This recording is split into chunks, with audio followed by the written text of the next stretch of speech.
Liturgia do dia 23 de outubro de 2023, segunda-feira da 29ª semana do Tempo Comum.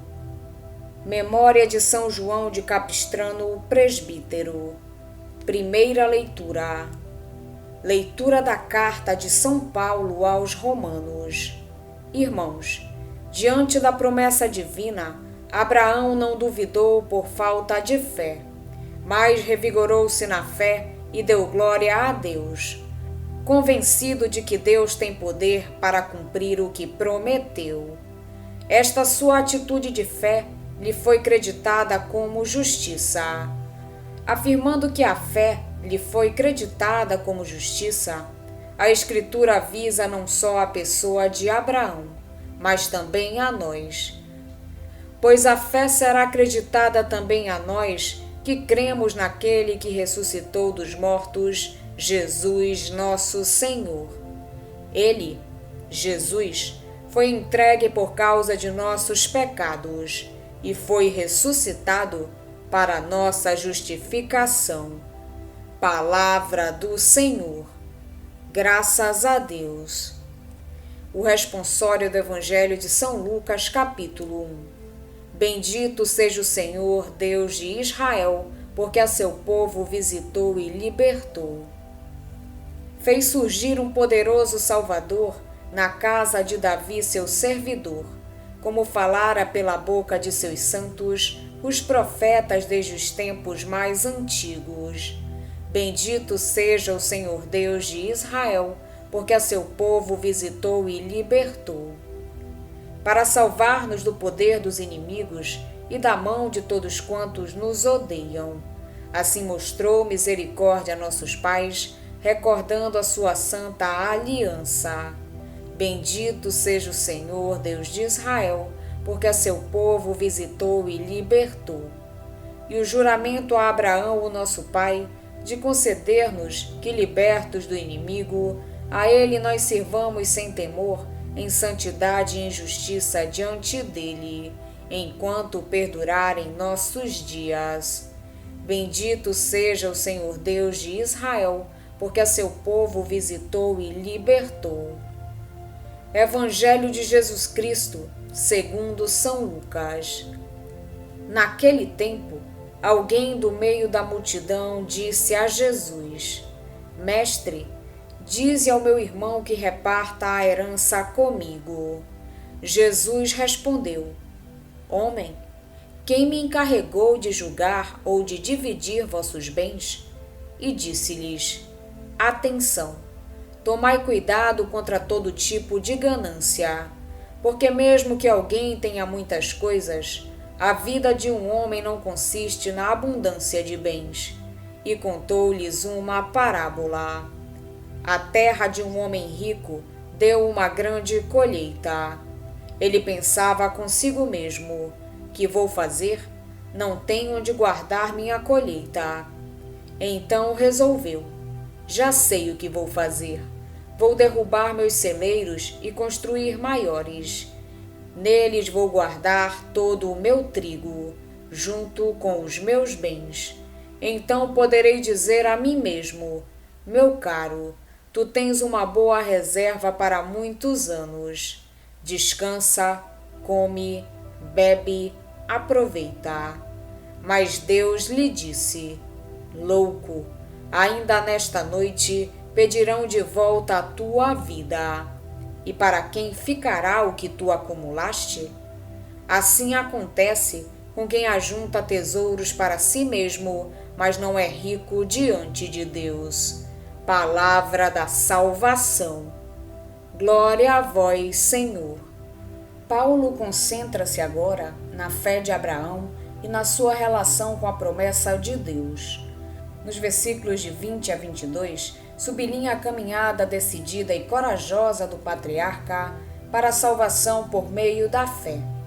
Nos versículos de 23 a 25, dirige-se aos cristãos de Roma e a todos nós, filhos de Abraão na fé, para acentuar que somos chamados a acreditar em Deus, capaz de ressuscitar os mortos. Abraão não duvidou diante da promessa de Deus Pelo contrário, tornou-se mais forte na fé. O patriarca sabe que não tem qualquer mérito diante de Deus, que tudo lhe deve e que ele não falta às suas promessas. Por isso confia nele e se confia a ele, tornando-se um claro exemplo e estímulo para nós, como pessoas e como comunidades. Como Abraão, estamos envolvidos pelo projeto salvador de Deus e pelo mistério pascal de Jesus Cristo, morto e ressuscitado, Senhor nosso, entregue por causa das nossas faltas e ressuscitado para nossa justificação. Esta dinâmica salvífica não é apenas objeto de fé, mas, em primeiro lugar, fonte de graça e de salvação. A nossa fé, que é um reconhecimento da nossa indigência, é uma aceitação da salvação oferecida pela força de Deus. Refere-se essencialmente ao grande acontecimento que é a ressurreição de Cristo, primícias e garantia da ressurreição dos crentes.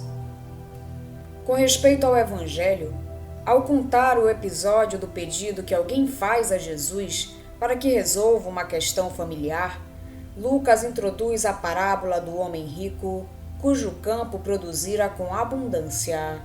Esse homem decide demolir os celeiros, construir outros e, depois de recolher todos os bens, pensa viver muitos anos sossegados a usufruir deles sozinho.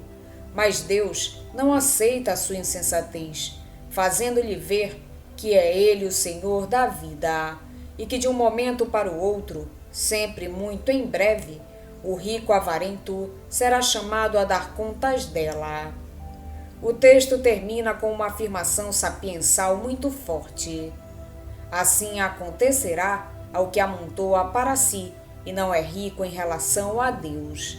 Quem pensa acumular bens para enriquecer unicamente em vista de si mesmo é insensato. Diante de Deus, só se enriquece vivendo o preceito do amor. Só quem dá se torna verdadeiramente rico, recebendo o amor de Deus e a vida eterna. Na primeira leitura, Paulo retoma a figura de Abraão, que não duvidou por falta de fé, mas se tornou mais forte na fé e deu glória a Deus. Apesar da realização da promessa divina estar bastante longe da evidência e da falta de garantias visíveis quanto à herança futura. Também o cristão é chamado à fé, mas, ao contrário de Abraão, já viu realizadas em Cristo as promessas de Deus. Por isso pode afirmar como Paulo: sei em quem acreditei. Em Cristo encontramos a fonte da vida, da alegria, da paz. Participando no mistério da sua oferta, tornamo-nos cada vez mais capazes de amar, de nos entregar, de darmos glória a Deus. A atitude do homem rico de que nos fala o Evangelho contrasta com a de Abraão, de Paulo e de todo o verdadeiro crente. Esse homem fundamentou a sua vida não na fé e na confiança em Deus, mas nos bens terrenos. Direi a mim mesmo: tens muitos bens em depósito para muitos anos. Descansa, come, bebe e regala-te. Abraão fundamentou a sua vida numa realidade que parecia inconsistente. Uma palavra pronunciada por alguém que não via e cuja veracidade, portanto, não podia avaliar. Mas era a palavra de Deus, e foi na relação com Deus que Abraão encontrou a máxima segurança. Sendo também ele rico e podendo viver tranquilo e seguro por muitos anos na sua terra, preferiu obedecer a Deus e cumprir a sua vontade, certo de que a verdadeira segurança só se encontra no cumprimento da vontade de Deus. Na parábola evangélica, Jesus mostra que é Abraão e todos os que adotam uma atitude semelhante que têm razão, e não o rico egoísta. Deus, porém, disse-lhe: insensato, Nesta mesma noite vai ser reclamada a tua vida.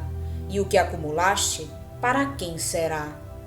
O verdadeiro tesouro do homem está na sua relação com Deus e na escuta confiante e obediente da sua palavra.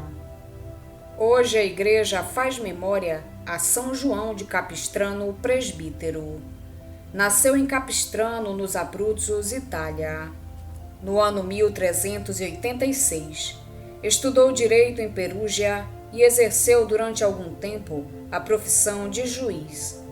Entrou na ordem dos frades menores e foi ordenado sacerdote. Desenvolveu uma incansável atividade apostólica em toda a Europa, trabalhando na reforma dos costumes entre os cristãos e na luta contra as heresias. Morreu em Villach, Áustria, no ano 1456. Quem foi chamado à mesa do Senhor deve brilhar pelo exemplo de uma vida louvável e correta, longe de toda a imundície dos vícios, vivendo dignamente como sal da terra para si mesmos e para os outros, e como luz do mundo brilhante de discernimento, iluminando a todos. Aprendam da excelsa doutrina de Cristo Jesus, que diz, não só aos apóstolos e discípulos, mas também a todos os seus sucessores, presbíteros e clérigos. Vós sois o sal da terra. Se o sal perder o sabor, com que se salgará? Para nada mais presta, senão para ser lançado fora e pisado pelos homens. É verdadeiramente pisado pelos homens, qual lobo vil, o clero imundo e sórdido, atolado na sujeira dos vícios e preso nas cadeias das ações criminosas, tido como imprestável tanto para si quanto para os outros. Gregório diz: sua vida é desprezível, resta ser rejeitada sua pregação. Os presbíteros que presidem bem serão considerados dignos de dupla honra, sobretudo os que trabalham pela palavra e pela doutrina. Do Tratado do Espelho dos Clérigos de São João de Capistrano, presbítero. Vamos pedir a Deus que nos auxilie no dia de hoje para que possamos permanecer na sua santa vontade. Pedimos também a intercessão da Virgem Maria, de São João de Capistrano e todos os anjos e santos de Deus. Pai nosso que estais nos céus, santificado seja o vosso nome. Venha a nós o vosso reino, seja feita a vossa vontade, assim na terra como no céu. O pão nosso de cada dia nos dai hoje. Perdoai-nos as nossas ofensas, assim como nós perdoamos a quem nos tem ofendido. E não nos deixeis cair em tentação, mas livrai-nos do mal. Amém. Oração. Ó Deus, que suscitastes o presbítero São João de Capistrano para confortar o povo cristão aflito, colocai-nos sob a vossa proteção e guardai a vossa igreja em constante paz. Por nosso Senhor Jesus Cristo, vosso Filho, na unidade do Espírito Santo. Amém. Estivemos reunidos em nome do Pai, do Filho e do Espírito Santo.